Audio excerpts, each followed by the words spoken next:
Hello, this is Stephen O'Hara with Carroll District within Baltimore Areas Council. And today we're going to be talking about a bear goes fishing adventure.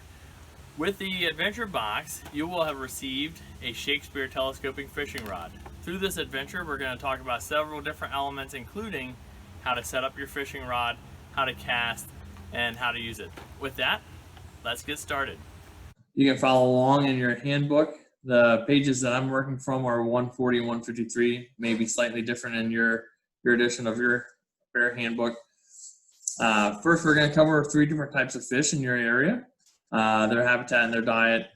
We're going to look at local fishing regulations and why they're important. Then we're going to go through how to set up your fishing rod, how to make a simple fishing pole, and how to cast.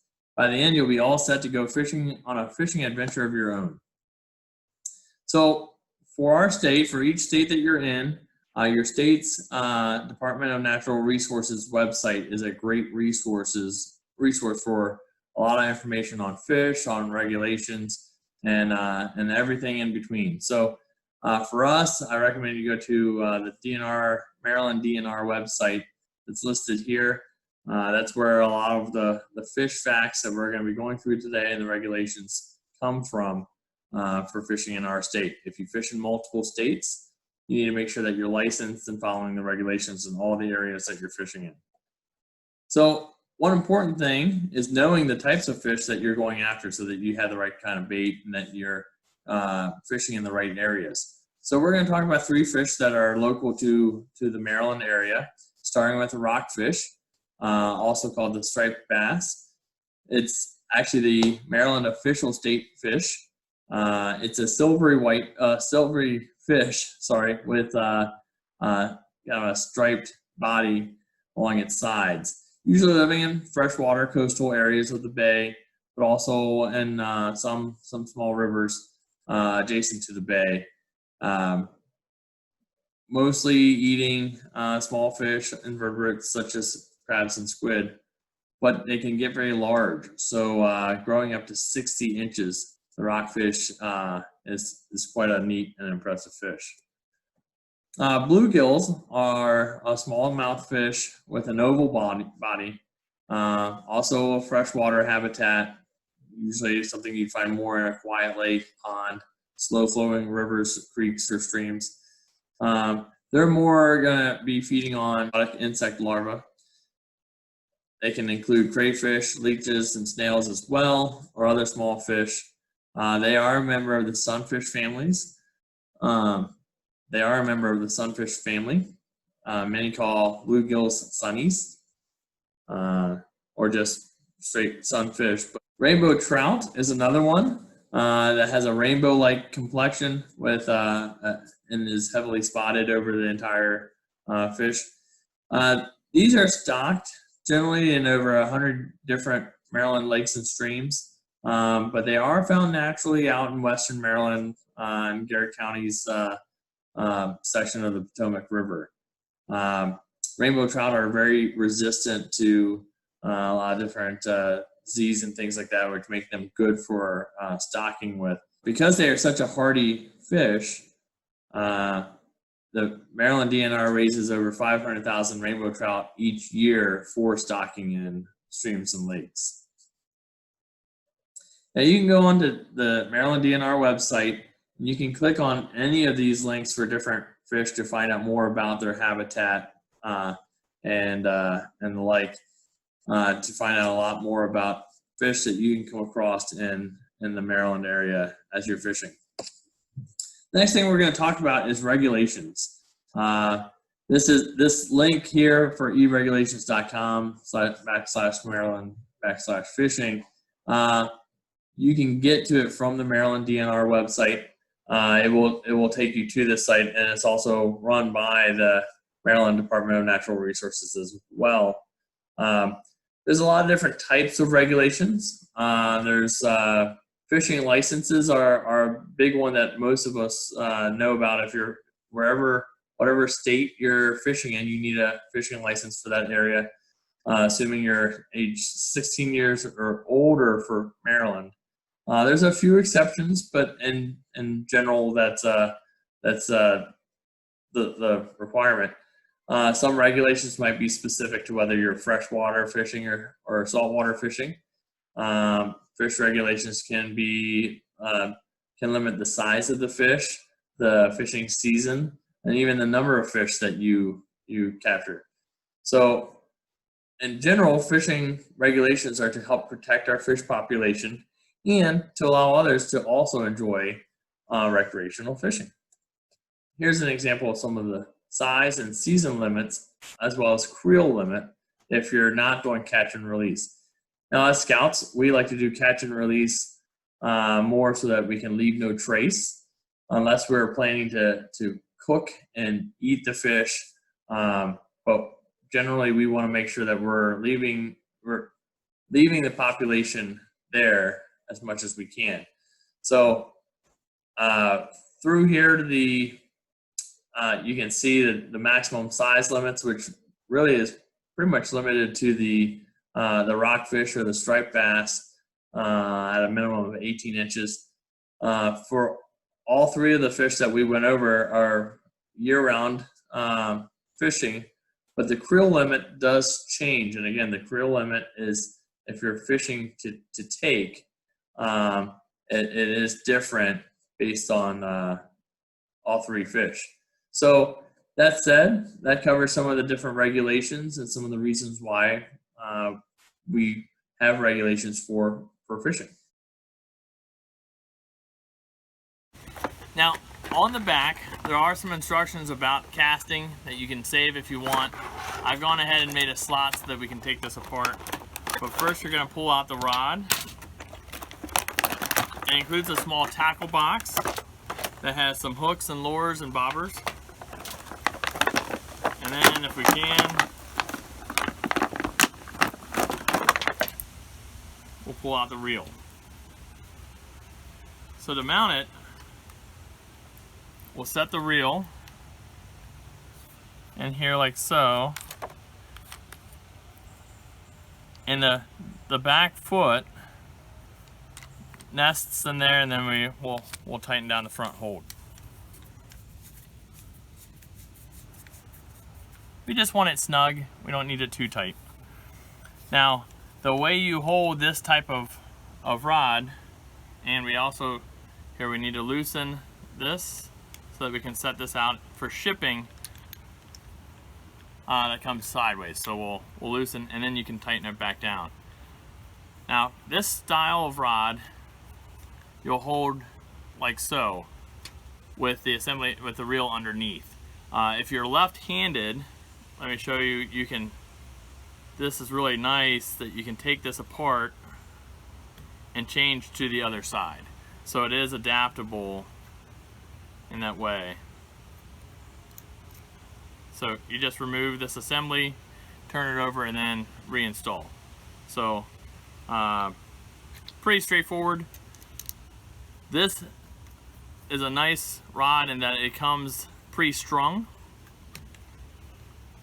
So that makes that simple. Now, this is a friction fit.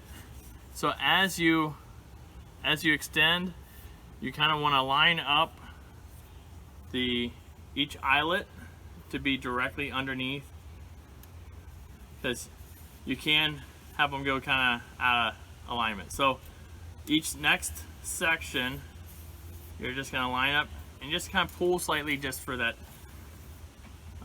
snug fit. And so you can look down the end of your rod, and from there it's pretty close. If you need to make an adjustment, that's easy. And then for storage, these telescoping rods are great that you just do a little twist and pull it in, and then for storage you're all set. But you will have a string on it. We're going to show how to store that here in a little bit. So we'll go ahead and get this set back out.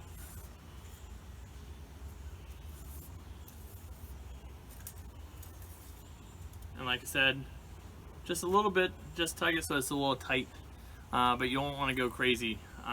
It'll deform the joints. So that is the rod in its assembled state. Next, we'll get ready to put a hook on it. Next, we're going to set up our line. Now you'll notice that there's a piece of plastic that covers. If you take a hook and just gently work it under the plastic, you can break the plastic off that's protecting the line. That keeps it from getting knotted up while it's being shipped. Now the line is under a little keeper here, and what's important is to make sure this is the normal position of the bail when you're casting. You want to make sure that we go in under the bail around this pulley. So the bail is this hoop, and we want to make sure that we're going right into this pocket. There's several times I've had to redo a hook because I've forgotten that. So I'm sure there's several different tricks. This is the way I've learned to do it. I recommend if you have a way that you like to set up your rod, certainly do what works best for you. But you want to go through and make sure you get through each eyelet. It's really important, especially as the eyelets get smaller and smaller. Make sure you're going through the circular eyelet and not through any other part of the support for the eyelet. So it should be through the circular part, which we call the eyelet. Now, right now, let's see. This is set to free spin. I'm just going to turn that off so that it kind of locks. There's a little switch on the underside that helps kind of lock that from just spinning, so it can only pull in now. But we're going to mainly be, for casting, we're really going to be, we just want a weight on the end. We'll talk about how to tie a hook on later. There's some different ways that you can do that. This kit does come with some swivel pieces, which I find really handy. The swivel, instead of tying a hook onto the end, you tie onto this eyelet, and then with this fastener section, then you can change to a variety of hooks. So if you have different size hooks or hardware that you want to change, you can replace easily if you put a swivel end on the end of your line. But again, for the purpose of just practicing casting, what we're going to do is we're going to put a weight on the end, and that weight's going to help give us some mass to be able to throw the line out. Now, if you are practicing casting over water, we're just going to practice in our backyard. But if you're practicing over water, you can absolutely set it up with a hook. If you are going to practice casting in your backyard, just putting a couple weights on the end are helpful because the hook's going to want to snag the grass and things like that. But a great thing with practicing casting is you can do it, like I said, in your own backyard. I'm going to actually put 2 weights on. It'll just give it a little bit more mass, just to be really able to really cast the line out. Now, if you want to be able to see your line easily where it's at, you can go ahead and put a bobber on. It's really not going to serve the purpose, but it'll give you a visual. You'll be able to see that in the grass. So what we want to show now is a close-up view of the weights and how we put them on the line. Each of the weights are split. At the side, kind of looks like a little Pac-Man. So you put the line into that split, as far as you can, so the line is in the middle of the weight. And then now that I'm holding the line down near the bottom, right, so the line is going through the weight, you can take a pair of pliers and crush the weight. Now I already have 2 weights, so this is plenty on this line. To help keep the weights from falling off, you can go back and crush the 2 halves of the weight together with a pair of pliers, and it'll really just help keep that weight from falling off, especially as your line is going through, if it's going through some tall grasses or things like that. Now, if you don't have a bobber on your line, the weights are going to want to go through your eyelets here. So it does help to have a bobber on for that reason too. What I like to do is with your thumb on the bottom of the bobber and kind of take the tip of your finger or your fingernail, you hook the first line on, and then come around to the other side and you can put your whole finger there and grab the other hook, and your bobber is now on the line. Like I said, for casting right now, we're not going to put a hook on yet, but we'll show you in a little bit how to set the hook on the line. Now I'd like to show you also a fishing rod that you can make that's perfect for fishing off a dock or right at the edge of a lake. Dock would be a little better because it's a fixed line rod, but basically you can take a walking stick. So this is my daughter's walking stick that she made for her troop, and it's very easy to get from somewhere like Lowe's or Home Depot. It's just a shovel handle, and then you can get a stopper for the bottom that's kind of nice. She just put some paracord on that she could use in an emergency, but she also took a ruler and marked inches at the bottom, and then 1, 2, and 3 foot increments. So you can use that actually to measure the length of your fish that you would catch, so you can make sure that you're catching a fish that's within regulation length, meeting the code around your area. So what I just have is the fishing line is just tied around the end of the, really where my handle hole is, but you can notch the end of a stick, and then on the other end I have a bobber, mainly to make it a little easier for you to see what I'm doing. But if you're fishing off a dock, you can set the depth with your hook just by holding the rod. So it does help give a little bit of a visual cue. If you're fishing and the bobber starts to shake, you know that there's a fish that might be nibbling at your bait, so you can pull on the line. And then I have a hook on the end. So this makes a really nice, easy survival kind of fishing rod that you can make for yourself, and you can have a little bit of line and a hook and a small bag that you could attach onto your walking stick if you need to in any kind of situation. So now it's good when you reel back in your line that you leave a little bit of distance. So notice that there's almost a foot between the end of the rod and the bobber. What that'll do is then you can take your pointer finger and come up to the rod. I like to then put my other fingers over here. Now you can open the bail. That'll help for when you start your cast.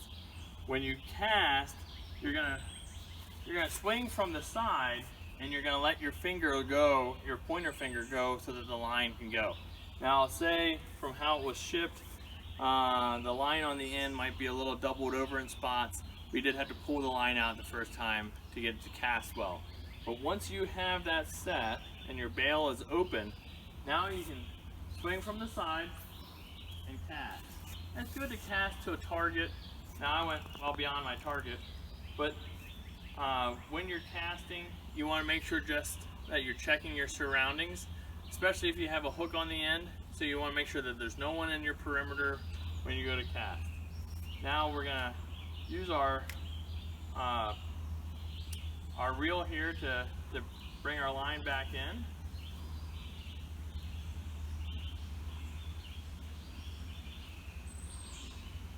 Now, while we were doing that, it jumped at one point, and I got a little bit of a loop right here, and that's okay.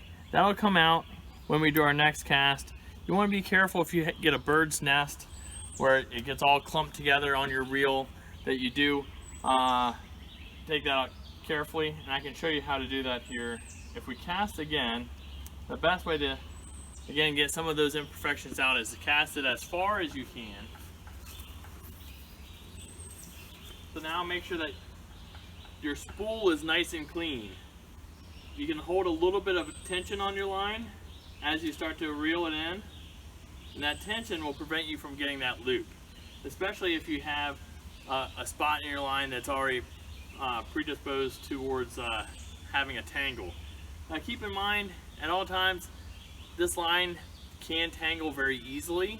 You can always cut off your tangle and then reset it with a new bobber, sinker, and hook. Your hook and bobber are reusable. The sinkers, once you clamp that on the line, it's a little harder to reuse it, but they can be pried back off.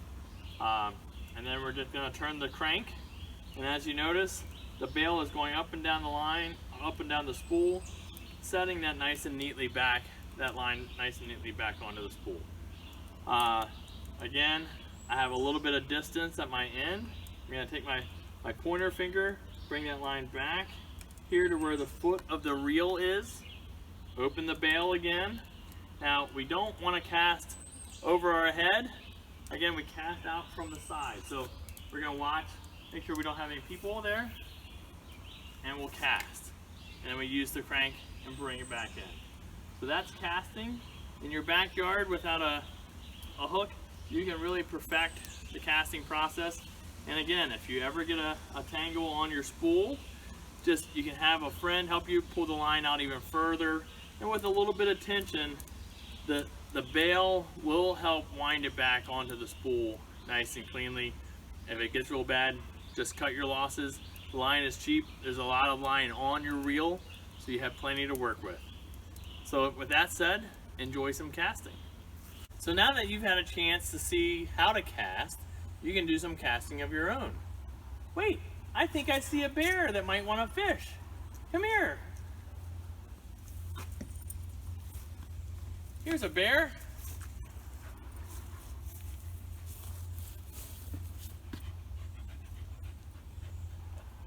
And you want to use your right hand, if you're right-handed. There you go.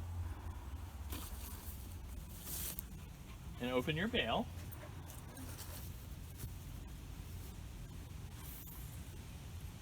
Very good. Yep, keep turning your, nope, turn your crank. Yep, it's gonna be a little tight on the first time. When you turn the crank, it is tight the first time to knock the bail down. Yep, kind of pull the rod up. Talking something. There you go, the bobber just got stuck. All right, keep going. Oh, that's just so cute. Like a frog. All right, that's good. And Now. I think I did it too much. Is this still a switch? Yep. Now Okay, if that is.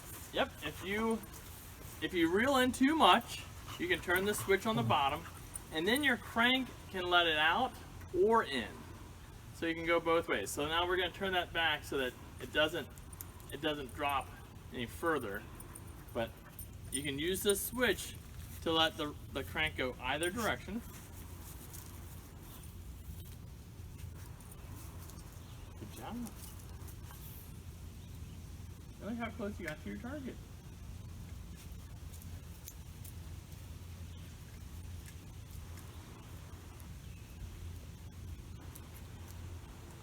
Now once you have a good handle on casting, you can go to a nearby lake or pond. It's best to make sure that you have permission to be on that property if it's public grounds or whatnot, but make sure that you're also following local guidelines. If you're under, I believe it's 18, you can fish without a license, but make sure that you're aware of the fishing guidelines in your area. And enjoy, have some fun.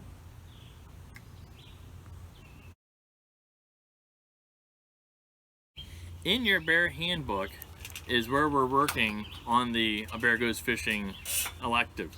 Now on page 151 it goes over fishing knots. We're going to use the improved cinch knot. I find that the easiest way to put a hook on. Like I said earlier, you can attach a swivel the same way, and then you can change your hooks if you want to do different types of hooks, or if you want to have, some of these hooks have all different varieties of lures and things like that to attract the fish. We'll do a close up here. You're going to take the line through the eyelet of the hook. Now, there's a couple ways you could do it, but essentially you're going to twist. I kind of pinch the end. You're going to twist this around 6 times. So 1, 2, 3, 4 so far.